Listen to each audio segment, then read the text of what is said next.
क्या आप यकीन करेंगे कि सिर्फ 2 रुपए की एक गोली ने भारत के आसमान से करोड़ों सफाई कर्मी गायब कर दिए? हम इंसानों को लगा कि हम अपनी गाय भैंस का दर्द कम कर रहे हैं, लेकिन अनजाने में हमने बीमारियों को न्योता दे दिया। 1980 तक भारत के आसमान में गिद्ध आम हुआ करते थे, देखने में डरावने से ही, मगर असल में ये प्रकृति के सफाई कर्मचारी थे। जैसे ही कोई जानवर मरता, गिद्धों का झुंड मिनटों में उसे साफ कर देता था। इससे सड़न और बीमारियां फैलने का मौका ही नहीं मिलता था। फिर आई एक सस्ती दर्द निवारक दवा, डाइक्लोफिनेक। किसानों ने बीमार पशुओं के जोड़ों का दर्द कम करने के लिए इसका उपयोग शुरू कर दिया। इरादा बिल्कुल नेक था, जानवरों की देखभाल। लेकिन किसी को पता नहीं था कि इस दवा में खामोश मौत छिपी है। जब इन पशुओं की मृत्यु होती तो गिद्ध उनके शव खाने आते। इंसानों और पशुओं के लिए जो दवा राहत थी, वही गिद्धों के लिए जहर बन गई। सिर्फ थोड़ी सी मात्रा भी गिद्धों की किडनी को तुरंत खराब कर देती थी। 1990 से 2007 के बीच भारत के लगभग 99% गिद्ध खत्म हो गए। आसमान सूना पड़ गया। वैज्ञानिकों को पहले लगा कोई विषाणु फैला है। सालों की खोज के बाद 2004 में सच सामने आया।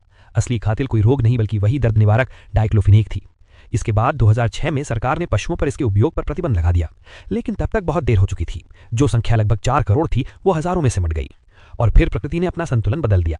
जब गिद्ध नहीं रहे तो मरे हुए जानवर सड़ने लगे। उस खाली जगह को भरने के लिए आए आवारा कुत्ते और चूहे।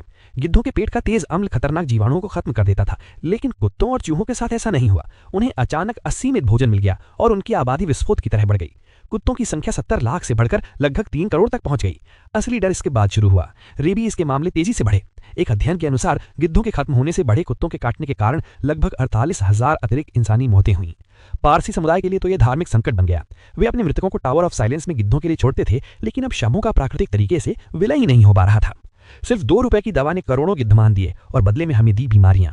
ये कहानी हमें गहरा सबक देती है। प्रकृति एक दीवार की तरह है। आप उसका एक पत्थर भी हटाते हैं तो पूरी संरचना हिल जाती है।